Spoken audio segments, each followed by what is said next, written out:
classic psychedelics, what are they? How would we define them, and how do they work? What are their mechanisms? So that's the gist, that's the high-level gist of this talk. Do let me know if these slides aren't super clear, but I will take it in faith that they are and continue. So when we think about the classic psychedelics, an important place that's necessary but not sufficient is to think about their basic pharmacology. And that helps us towards a definition. Doesn't get us all the way, but it's a decent start. And so we know that classic psychedelics all share the property of having some agonist properties at a particular serotonin receptor, the serotonin 2A receptor. And we know where that receptor is in the human brain. And here through PET imaging, we can see where that receptor is most densely expressed in the living human brain. So that's what we're looking at on the left here. And you can see this heat map with cold colors in subcortical regions like the thalamus and hippocampal formation. And we can see hotter colors in the cortex, and especially hot colors in the high-level association cortex or transmodal association cortex. And we know that this receptor is key to the action of classic psychedelics for a few reasons. We know that there's a positive correlation between the affinity, the stickiness or binding potential of a range of different psychedelics for this receptor specifically. We haven't seen this rule for any other neuromodulatory receptors yet.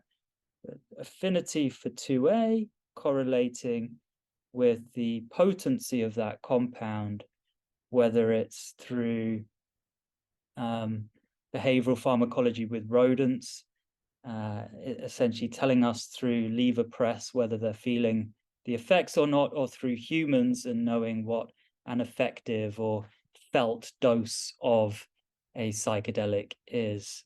And so the higher the affinity, the higher the stickiness, binding potential for 2A, the more potent. So the compounds that I often refer to that help illustrate this are LSD, very high affinity for 2A, and incredibly potent, psychoactive, down in its microgram doses, roughly 15 mics, plus or minus a few mics in either direction, will be the threshold dose that people report feeling. And compare that to, say, mescaline, also a 2A, serotonin 2A receptor agonist. And that action does also seem to be key to the subjective effects of that compound, but much lower affinity. And so the dosage required for it to be effective, for you to feel the psychedelic effects, the signature subjective effects is much higher, around about 400 milligrams. At least that was what Aldous Huxley took when he famously had his first, I think it was his first psychedelic experience through the hands of, I'll show you in a sec, this chap, Humphrey Osmond, and wrote about it famously in The Doors of Perception, his essay on his mescaline experience. We also know that the 2A receptor is key to the action of classic psychedelics, because if we pre-treat, so before giving the psychedelic, you give another drug that blocks the 2A receptor, typically in humans, that drug's being ketanserin, and then you give the psychedelic, then people don't feel the signature subjective effects. And a few other blockers have been tried, like a dopamine blocker, haloperidol, that wasn't as effective at abolishing or at least significantly suppressing the signature psychedelic effects of the compound. So more evidence, and that blocking work has also been done in animal research, non-human animal research. But in humans, pre-treating with ketanserin and then whether the psychedelic is psilocybin or LSD or ayahuasca, the subjective effects have been, significantly quashed by that pre-treatment.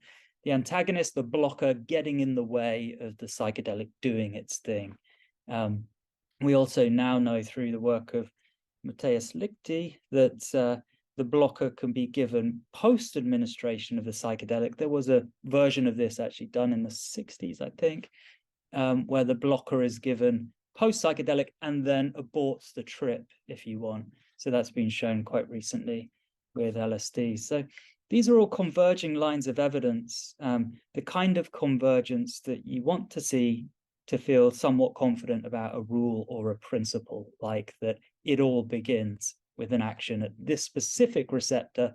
And there are, for classic psychedelics at least, there aren't other receptors that are as strong candidates as being key to the action of these compounds.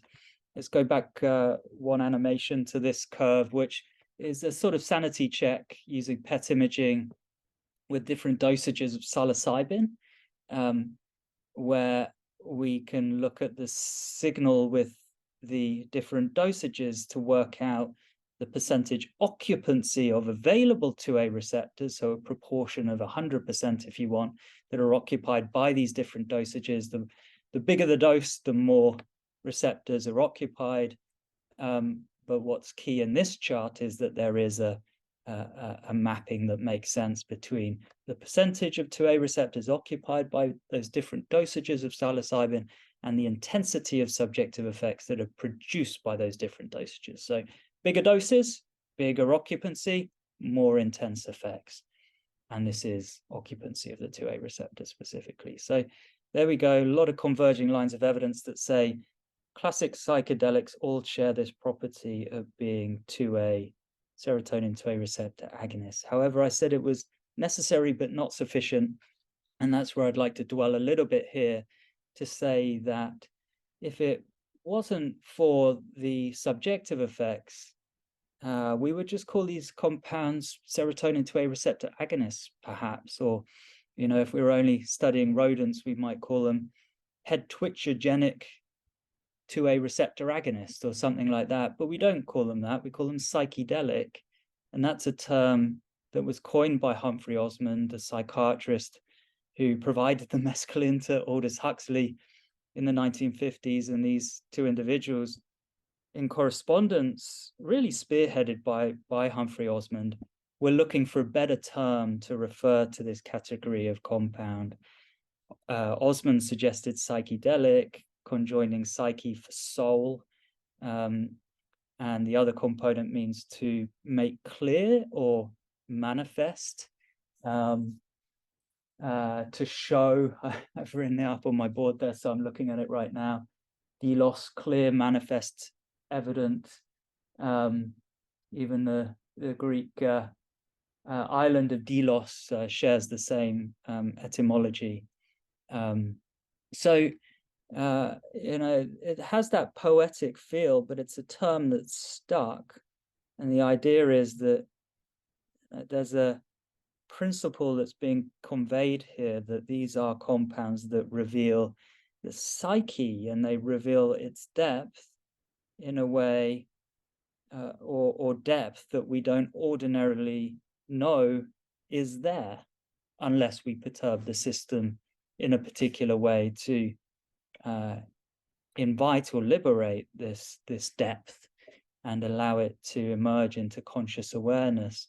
So quite a profound property, very profound property that is being connoted or communicated by the term, by the etymology. And if we believe it's true, which I indeed do, then there's a wake-up call that's happening, at least in my mind, that we should measure it.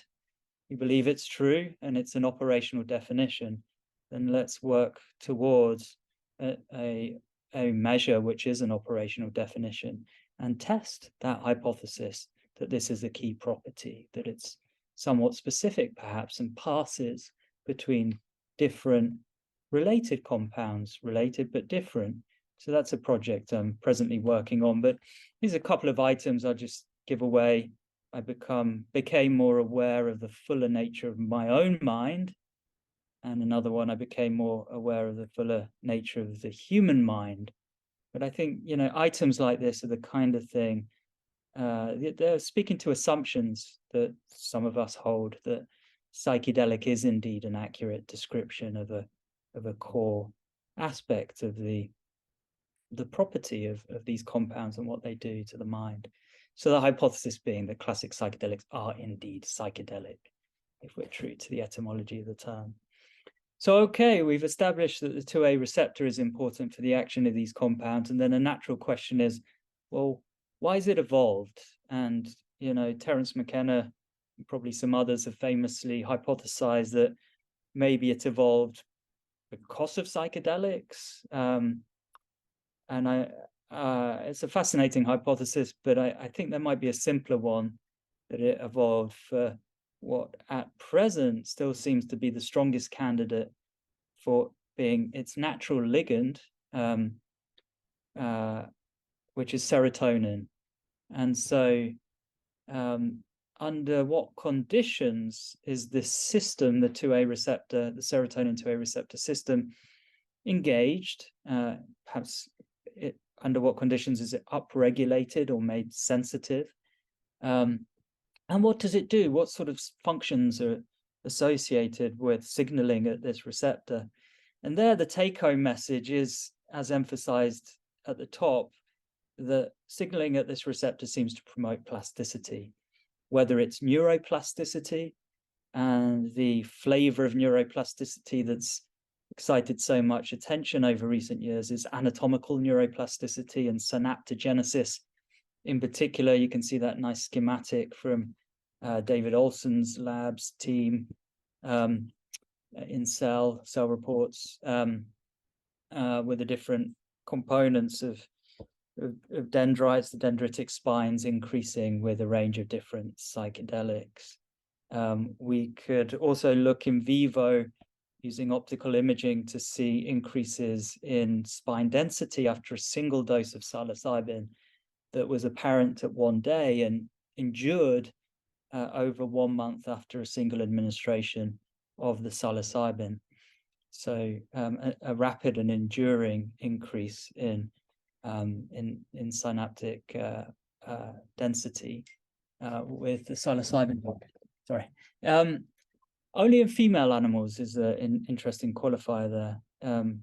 But we could go back in time and look at BDNF expression, brain-derived neurotrophic factor. And I like to show this because it emphasizes the specificity, apparent specificity to the cortex of the neuroplasticity effect, a near doubling of BDNF expression in the cortex and not so much in the hippocampus, and particularly the dentate gyrus, where there was actually a decrease in this particular study. The compound was DOI, so quite selective for 2A, not psilocybin, but still a 2A agonist, classic psychedelic. So there's a few challenges to this rule, but still I would say by and large, synaptogenesis is a cortical phenomenon, seems to be especially strongly associated with the cortex than other regions of the brain. And let's remind ourselves that that's where the serotonin 2A receptor is most densely expressed. So it sort of follows logically. Another aspect of plasticity, without being so, in a sense, brain-centric, is to look at behavior. Here we're looking at learning and learning rate. You can see it accelerated, the open circles here, accelerated with a dose of LSD. In rabbits, this is low-level learning, associative learning, aversive learning, aversive air puffs in rabbits. And that was accelerated with LSD and actually slowed down with a compound that has some 2A blocking property. So LSD stimulating the 2A receptor, here ritanserin blocking the 2A receptor. Ritanserin retards learning, slows it down. LSD accelerates it. So it depends on the flavor of learning. I think low-level implicit learning may well be enhanced with psychedelics, and learning rate in particular. How quickly do you learn something or unlearn something? Extinction learning. and perhaps not, the more abstract, higher level quality of learning that you might think of in terms of, say, I don't know, learning some quadratic equations or something. That kind of level of learning is probably not so easily enhanced by the acute effects of psychedelics. Unless perhaps you're a, highly accomplished mathematician. What other aspects of plasticity where we could look at cognitive flexibility post-acutely, so not under drug, but after drug experience? A couple of studies coming through showing signal there, improvements in cognitive flexibility at some time point post-administration, not under the drug, but post-acutely. Psychological flexibility ties in with psychotherapy and the ability to sit with difficult feeling states, difficult memories. A couple of studies at least showing evidence of improvements in psychological flexibility post-psychedelic. Environmental sensitivity, this is a thing that people strongly assume to be a property of psychedelics, that their effects are context sensitive, that they depend on the environment. And again, we can have an extended definition of environment, but the effects, the quality of them, and say therapeutic outcomes or iatrogenic outcomes are going to depend on the context in which you took the drug. Remarkably, in humans at least, there aren't many studies that have tested that directly. There's definite work to be done there. But here I just cite a few things like music listening. People are more sensitive to music under psychedelics. That's an environmental condition or variable. And then you could have hypnotic suggestibility. We've also looked at.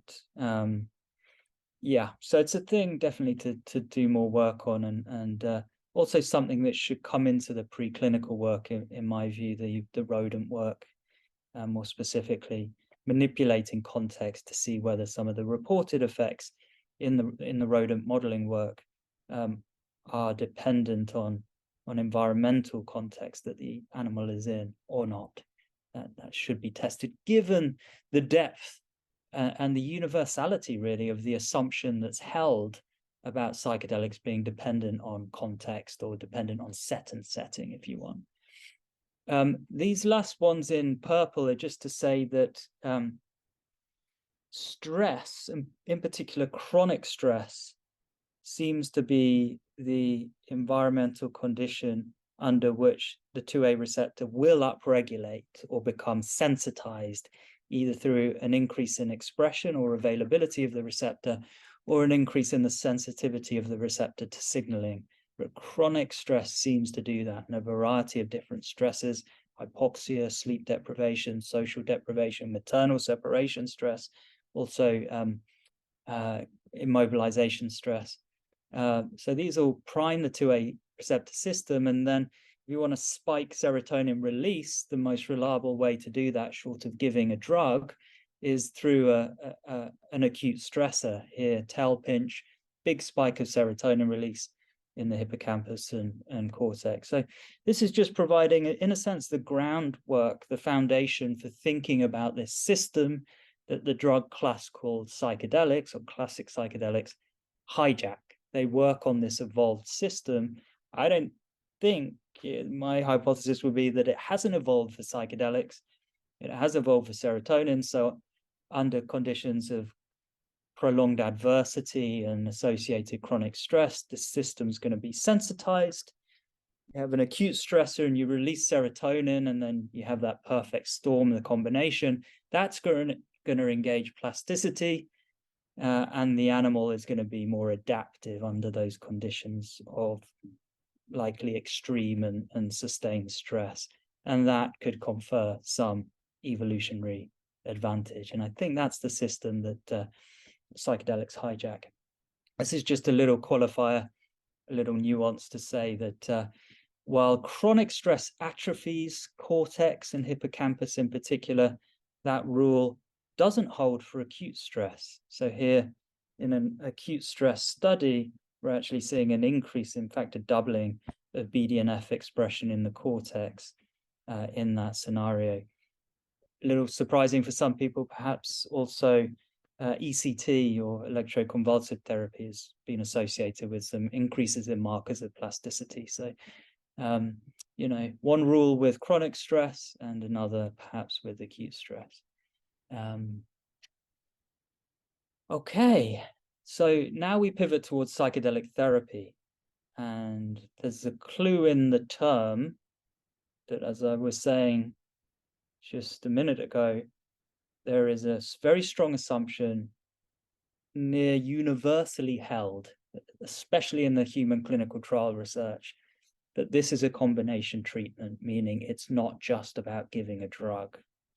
If it was, all the papers would be talking about psychedelics and not, psychedelic therapy or psychedelic assisted psychotherapy. And also neither would all of the researchers working in this space doing the clinical trials, would they provide preparation ahead of the experience, have often two guides or facilitators or therapists sat with the patients or participants throughout, and then also provide some time and visits for further what we call integration work or talking through the experience. So why would we do that at all if we thought it was just a drug action? And the reason is that we don't think it's just a drug action.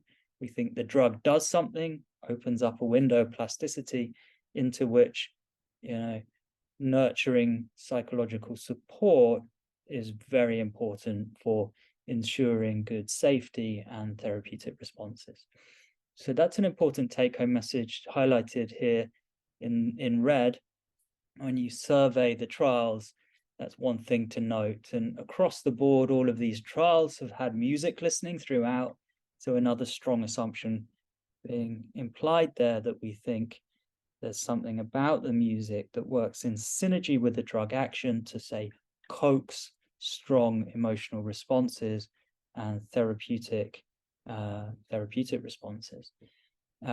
We also see across the board often rapid improvements in symptom severity, as you're seeing here in the first treatment-resistant depression trial with psilocybin therapy, and also quite reliably, quite consistently across the trials, we're seeing enduring improvement. So not just at, say, 1 week, but several weeks or months after the often just one intervention. Another remarkable aspect of this treatment is that rather than being on a drug every day for, weeks, months, years, it's sometimes just 1 or 2 administrations, and then this rapid improvement and often sustained. Now we also have 3 studies that have been published in major depressive disorder, so not treatment-resistant depression, but major depressive disorder, so more broadly defined depression, that have reported on average a 70% response rate. That's the Imperial, Hopkins, and now Yale studies that have been published there. The final take-home message that I'd want to emphasize, that's written in red font here, is that psilocybin therapy, specifically psychedelic therapy, you would broaden it even further, is showing signal in a range of different psychiatric diagnostic categories: depression, anxieties, addictions, OCD, body dysmorphia now. And what people will see in the coming months and years is that there are more and more of these indications that are showing signal. And that I think it's telling. Yes, these are mostly coming from small investigator-led trials, but I think there's signal there. And that's I just think, that's likely to be the direction of travel, at least from the investigator-led trials. The multi-site trials that are a bigger lift, of course, bigger samples. There's that competing challenge of just getting through such a large number of people, but those are the kind of trials that, of course, are required for, development work towards FDA approval for a new medicine or medical intervention. So we hope that those multi-site trials also hold up in showing good safety and efficacy. But that transdiagnostic action is important. I'll flash up very briefly some preliminary data from an anorexia trial that is currently underway at Imperial, that'll finish in June this year. Likes of Meg Spriggs, Hannah Douglas, Kate Godfrey, Jennifer Darby, all really at the coalface doing heroic work there. Now, this is a model of different components of the psychedelic therapy process that the data is suggesting are important. The data suggesting that the quality of the experience that people have under the psychedelic is important.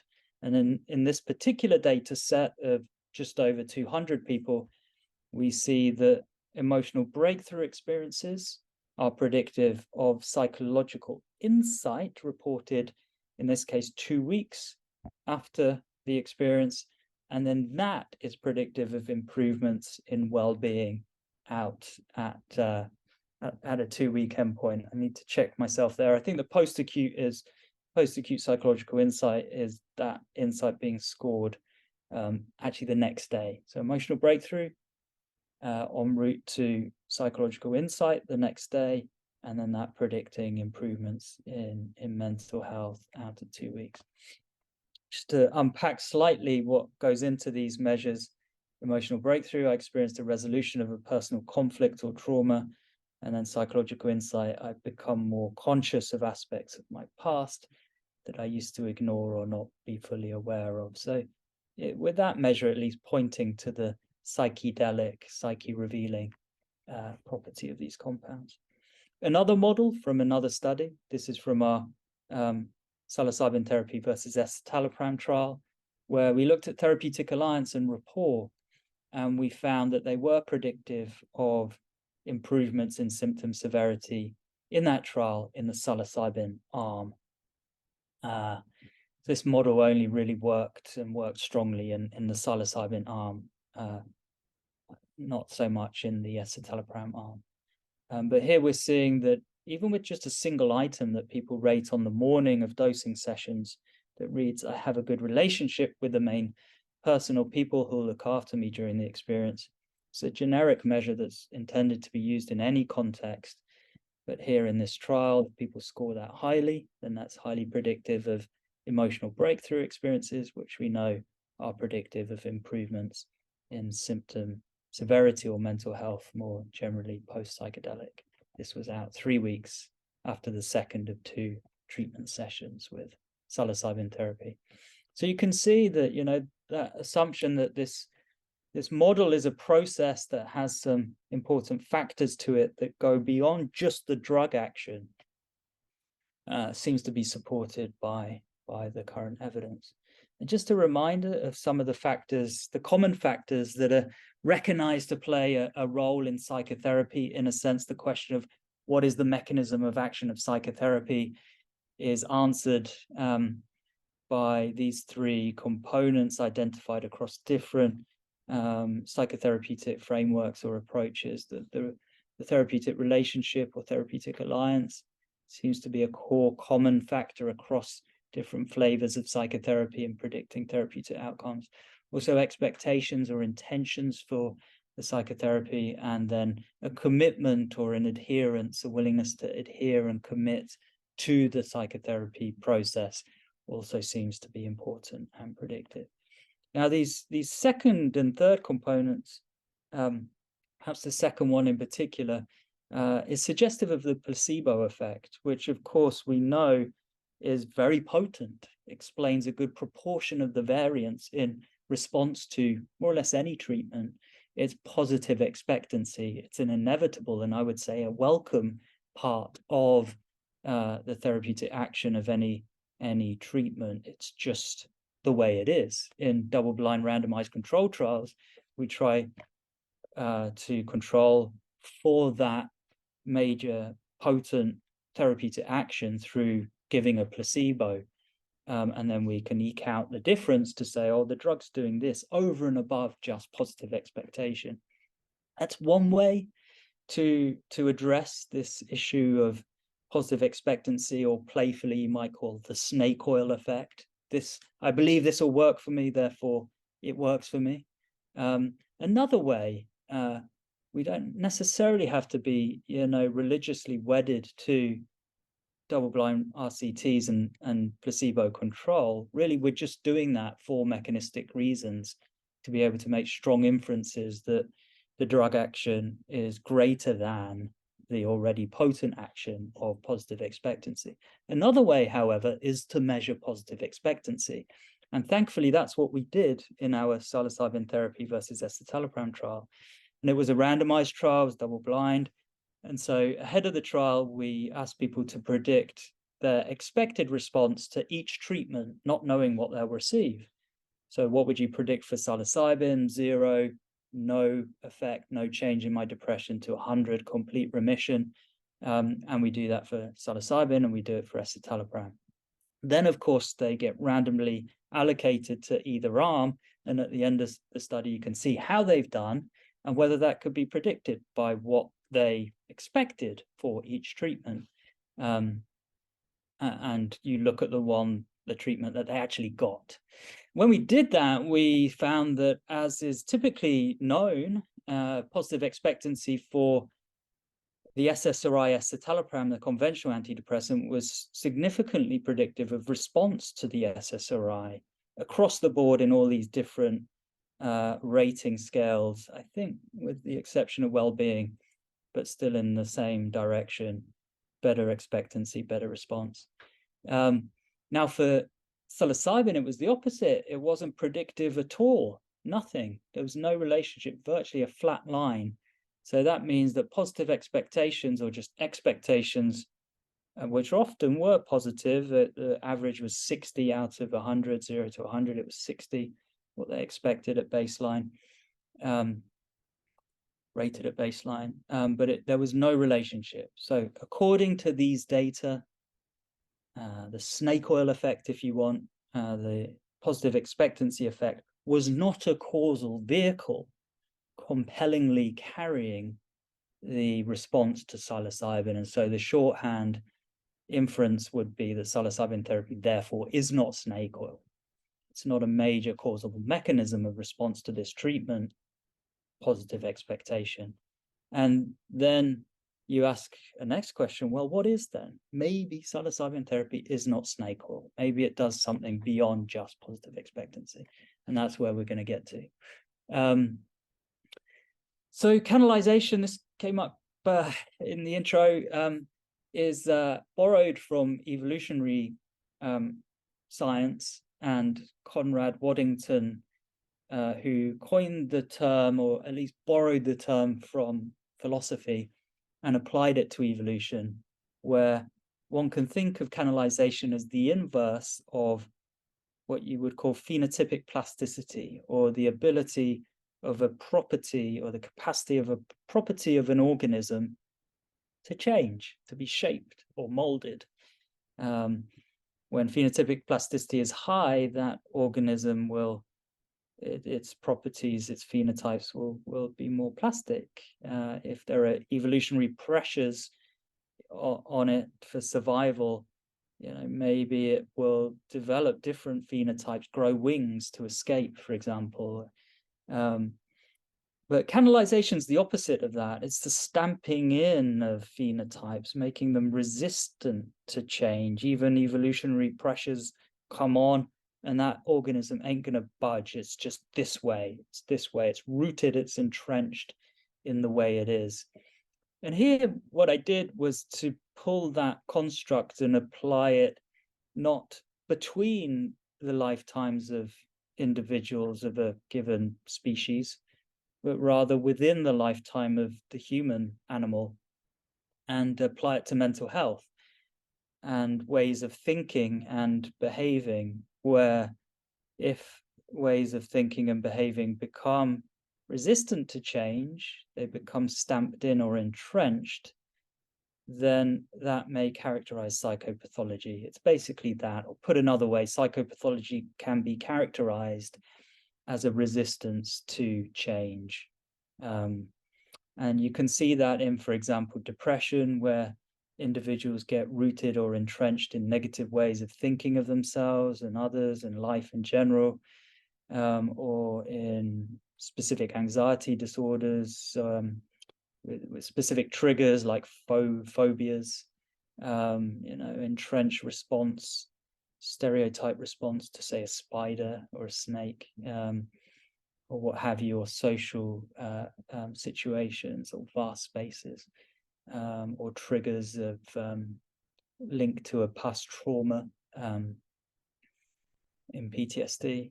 Or in addictions where behaviors become entrenched in a particular way. There's some object or small number of objects of relief that put an end, in a sense, temporarily to free-floating anxiety. And so we go there to find that escape, to find that relief.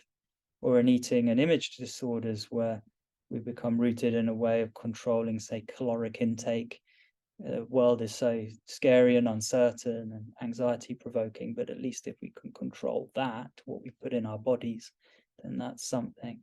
And then, you can think of habits of thinking, intrusive thoughts, for example, and then compulsive behaviors like hand washing in OCD. So these entrenched presentations likely arise, I think, as a response to adversity, as many have argued before. And in a sense, they're functional. They serve us in some way, in some defensive way. But they're also, maladaptive in some other way. It would be better, of course, to be healthy and flexible and to go about the world without having, say, alcohol dependence or what have you. So the idea is, if we want to treat the presentation, seeing it as pathological and wanting a change, then a change that would make sense would be one that would relax this entrenchment, would move the system more towards plasticity and away from canalization. And there I'm suggesting this is the therapeutic action of psychedelic therapy. This is what it is: promoting plasticity through the action of the drug, and then doing that combined with a nurturing, psychologically nurturing setup.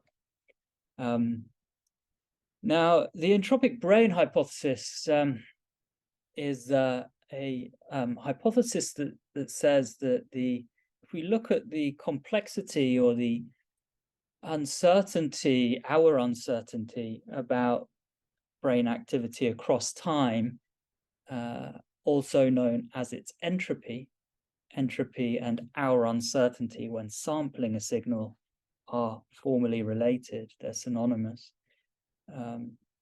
If our uncertainty and so the entropy increases, then that would relate to an increase in in a sense, felt uncertainty of the state, but also the richness of the content of that conscious state.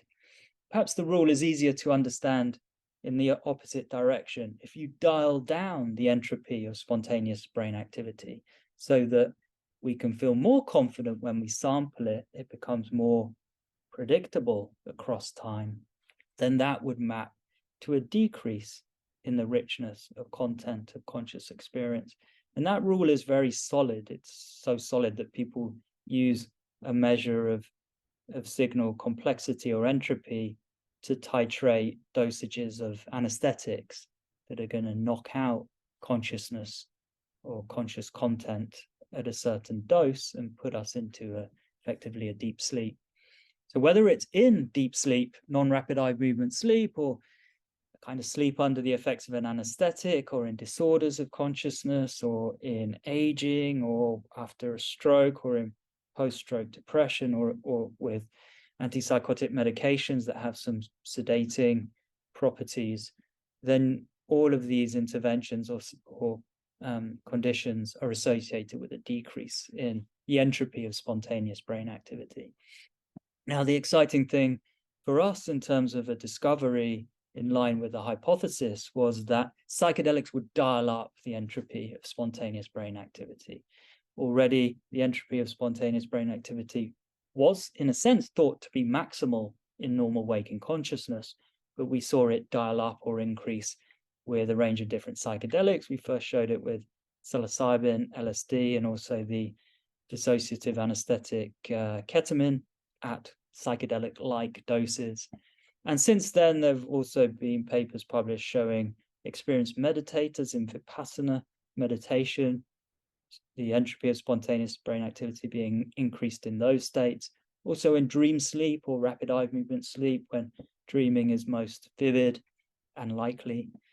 Also during states of musical improvisation, either playing the music or listening to it, when the musicians are allowed to kind of go off script and be creative, then that's associated with an increase in the entropy of spontaneous brain activity. And also in the pre-ictal dreamy state of temporal lobe epilepsy, and it's also been associated with fluid intelligence as well. So creative, that kind of creative intelligence that is stronger in the first half of life, you would say.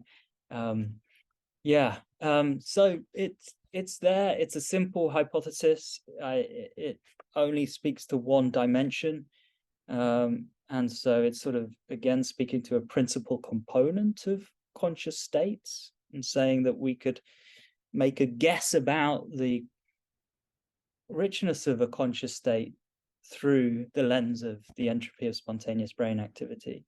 So, all models are wrong and some are useful, but I think models are useful when they can potentially explain a lot or have good predictive validity with few terms, because then those models are simple and elegant and useful, they're efficient. So there we have it. And just recently with a DMT study, we saw that, yes, the increase in brain entropy correlated strongly with direct ratings of the richness of experience under the DMT. And in a more recent study, we found the increase in brain entropy at peak drug effects. And then we also saw that, yes, it related to psychological insight, in this case scored the next day after the experience, strong relationship there. But it was also predictive of improvements in mental health outcomes out at 1 month. 1 month after these individuals' first ever high-dose psychedelic experience, 25 milligrams. So that was pretty remarkable. The brain entropy under 25 milligrams picked up at 1 hour or 2 hours is predicting something out at 1 month related to mental health, improvement in a generic measure of mental health well-being. Now, the acute action of psychedelics could be characterized as an opening up of the functional communication in the brain, regions that ordinarily talk mostly with neighboring regions or regions that do a consistent function like visual processing. That modularity of the brain, the characteristic of the brain that increases through development as the brain becomes more finessed and specialized, that in a sense reverses under psychedelic, and there's more of a sort of communication free-for-all under the effects of the psychedelic. And we've seen that with psilocybin, we've seen it with LSD, eyes closed, slightly different analysis, but same effect. And more recently with DMT as well, an increase in global brain functional connectivity, especially implicating the high-level cortical regions and networks, the default mode network, and these in orange frontoparietal networks. In a sense, the brain falling into these patterns of elevated activity in these systems or networks, they reside less in these patterns or in these networks or in these systems or in these states, these high-level states. The brain resides less in these high-level states under the psychedelic, and actually resides more in a sense, globally undifferentiated state. Like if you look at the global state space, there's no obvious dominating substate in that global state. It's globally undifferentiated or unsegregated, like a flatter landscape. And that's something that we've seen under DMT, we've seen it under LSD and psilocybin. And it's something that we also see in the brain after psychedelic therapy. Here in 2 depression trials, we look at modularity in the first trial 1 day post psilocybin therapy for depression, and here 3 weeks after psilocybin therapy for depression. But we see the same thing, that modular quality of the brain decreasing post-treatment, and actually the magnitude of that decrease in modularity correlating with the magnitude of symptom severity improvement. So it seems to be a good thing. Seems to be a consistent thing, at least across 2 independent trials from the same team, but independent samples and designs, and mostly team, actually, the people on the ground. And also, correlating in both cases with improvements. We've since seen it in healthy volunteers on the level of the correlation. So in those who did show a decrease in modularity, which on average it didn't change significantly, maybe because it's not elevated in healthy people. But in those who did show a decrease, it did correlate again with improvements in mental health outcomes. So decreased modularity, better mental well-being. So a third partial replication, I would say. This schematic speaks to it quite nicely. In pathology, I'm saying you get stuck in like literal depressions in a global state space. This would be like your canals, rooted in this groove, stuck in this groove, and hard to get out of, easy to fall into, say in treatment-resistant depression, easy to fall into, hard to get out of. And then under drug, you get the flattening, the opening up of the global state space. And now with these recent findings, we're seeing that there's some carryover-like effect post-intervention, where seems to be something of an enduring opening of the global state space post-treatment, as communicated or seen through the lens of a decrease in brain network modularity. Now, this can be done pretty rapidly, and I know we've got 5 minutes left, but it's an overview of the clinical findings from the psilocybin therapy versus escitalopram, 6 weeks of escitalopram, daily escitalopram, versus the 2 treatment sessions with 25 milligrams of psilocybin. It was a head-to-head. We looked at treatment mechanisms through the lens of fMRI and also clinical outcomes. Here you can see the clinical outcomes. You can see that every outcome except one favored one of the arms. It was psilocybin with a greater than 95% confidence. The one outcome that didn't favor psilocybin therapy versus escitalopram was the primary outcome measure, pre-registered, and therefore the first report on this trial in New England Journal of Medicine, in a sense, had to play it straight and report a lack of difference on the primary outcome measure. And that dominated the narrative. So people read that paper and think, bit of a damp squib, bit of an anticlimax. But I would say you could read it that way if you want to be really conservative, or just look at the data and see if it seems quite promising for a novel treatment versus a gold standard conventional treatment for depression, and make your own minds up looking at the data. As I said, we also used fMRI looking in the brain pre and post treatment, the 2 different treatments, to see whether the brain responded differently to hear emotional stimuli. There were emotional faces showing different emotional expressions, either anger, I think it was anger, maybe it was fear, actually, fear, happy faces, or neutral.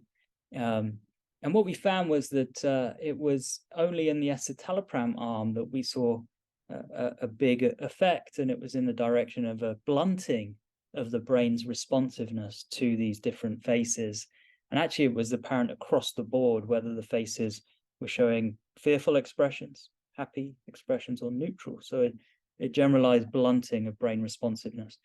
The only case where we saw anything with psilocybin was with neutral faces, where actually there was an augmented brain response to the neutral faces. So quite a different action between the treatments, and in my mind speaks potentially to the generalized emotional blunting effect of SSRIs that it's not reported universally, but is reported by many people. Some regard it as a side effect, some characterize it more as, well, this is how the drug treatment, the medication helps me get through, perhaps taking the edge off an otherwise, hyper responsive brain to stress and emotional triggers.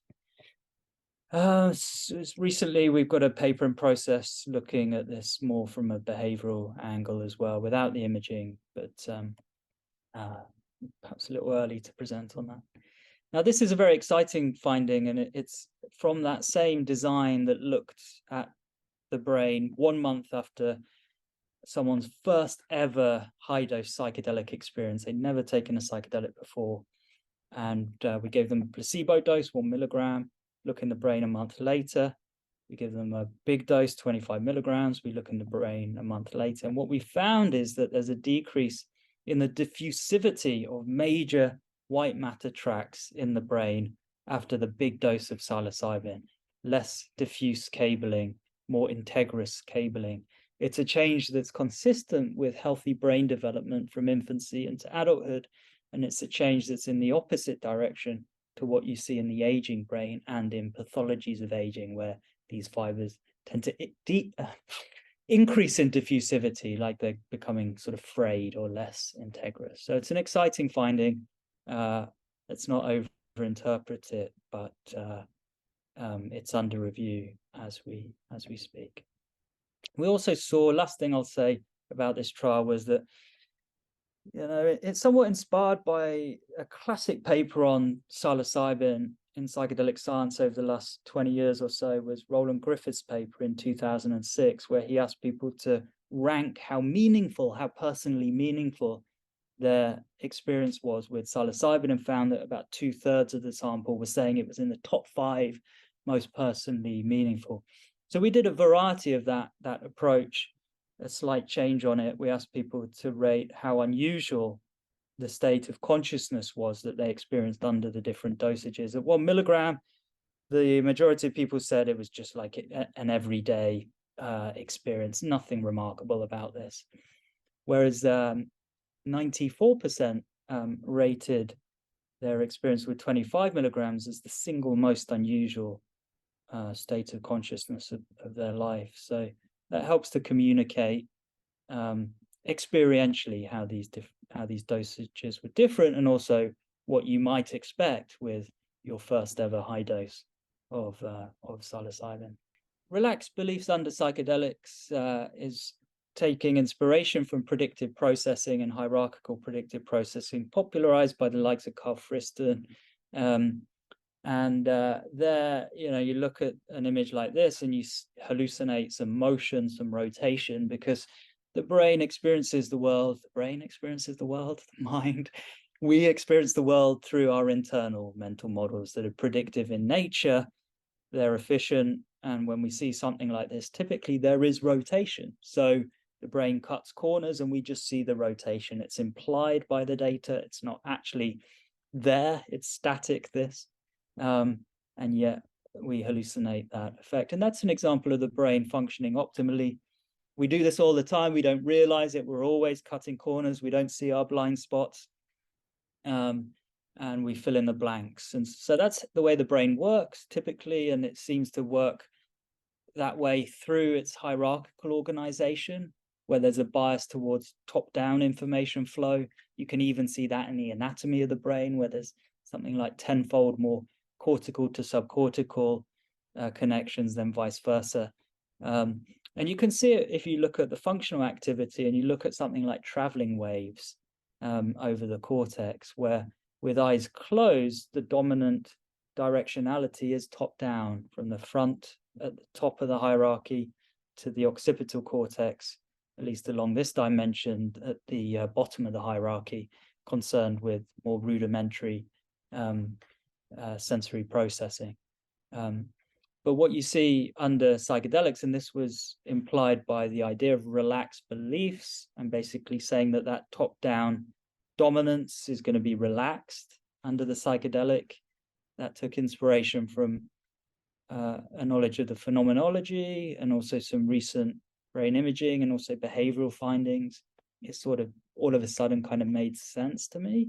But that was the prediction. And when we looked at traveling waves, it's just one example of many, many examples of properties of functional brain activity that could be linked to predictive processing and hierarchical predictive processing. But here we look at DMT, we inject it in, and we see the predicted flip in the directionality of the information flow towards a decrease in top-down and an increase in bottom-up. And actually, it very closely recapitulated or mimicked what you see when you simply go from eyes closed, dominant top-down, nothing to see, to eyes open and all this bottom-up sensory information to process.